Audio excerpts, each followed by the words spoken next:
नमस्कार फ्रेंड्स बढ़ भत्ता राशि आसूची आउ एक नुआ सूचना तेबे साधारणतः आपण जानिथिबे सर्वनिम्न भत्ता राशि रही 1000 टंका आ जो मानकर बयस 80 वर्ष ऊर्ध बा जो माने 80% रु अधिक अक्षमता बा विकलांग से मिलूची 3500 टंका भत्ता हेले खूब शीघ्र एवं समस्त भत्ताधारकों को हेबाको जाउची 3000 टंका भत्ता। तेबे नुआ सूचना कौन रही आज भिडियो जानापी भिडियोटी शेष पर्यटन देखूँ। जय जगन्नाथ मोरुन स्वागत करुचे एक नुआ भिडियोटी पसंद लगे भिडियो गोटे लाइक करेंगे आम चैनल को सब्सक्राइब करी पाखे बेल आइकन टिपी ओले सिलेक्ट करने जमार भी भूलिए ना।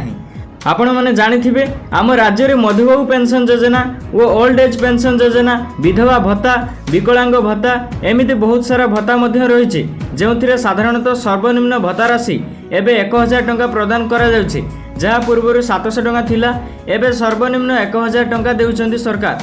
तेबे मिलुवा सूचना मुताबक एवं समस्ते सबु भत्ताधारकों को सर्वनिम्न 3000 टंका भत्ता बंटन होगा जाउछि। तेबे यह जानिथिबे केवल जो मानकर बयस 80 वर्ष ऊर्ध एमती कि जो माने 80% रु अधिक अक्षमता बा विकलांग सेमानकु एबे सरकार 3500 टंका जगाउछन्ति।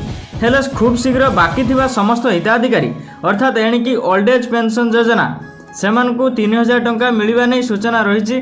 आ छड़ा आपण जानिथिबे निर्वाचन पूर्व मध्य सरकार घोषणा करथिले कि समस्त को एथर जदि नुआ सरकार आसे 3000 लेखाएं भत्ता मिलिबो हेले ताहा एबे मिलु नाही हेले केवल सरकार से मानकु देउचंती 3500 टंका भत्ता हेले एबे मिलुथुवा सूचना मुताबक खूब शीघ्र मध्य समस्त भत्ताधारकों को हेबाको जाउची सर्वनिम्न 3000 टंका भत्ता जहाँ आगामी मास ठारू हेबो बोली सूचना रही।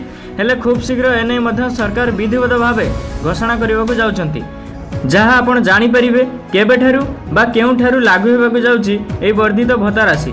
तेबे आपण माने जानिले ये थिला किछि भत्ता राशि नै कि अपडेट किंतु मो मत अनुसार मु जदि कहिबे भाई 2 वर्ष ऊपर हेलानी किंतु सरकार एपर्यंत भत्ता राशि नहीं किछि ना गंथ दौना भत्ता राशि वृद्धि को लेकिन किछि कहूना एमती 2 वर्ष चलीगला आहरी 3 वर्ष चलीज मत लगुच एबे बढ़िबो नाही 3000 टंका भत्ता 3000 टंका भत्ता केबे बढ़िबो ना जेतेबेले गोटे वर्ष बाकी थिबो सरकार सरीवा पई सरकार गठन पुणी नुआ आरंभ हेबो काहेकि से नुआ प्लान पुणी करिवे कहीं गोटे वर्ष बाकी थी से अनुसार से पुणी 3000 टंका भत्ता करें। आपण मैंने डबल इंजिन सरकार डबल काम आपण मैंने देखुवे तेबे एमती देखु था तेबे आमर ये चैनल एमती नुआ नुआ अपडेट वीडियो देखिए।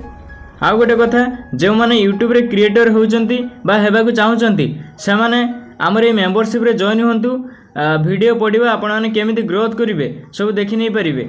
एबे बहुत कम प्राइस अछि जॉइन हो जांतु मात्र 29 टंका अछि पछरे प्राइस अधिक होई जिवो।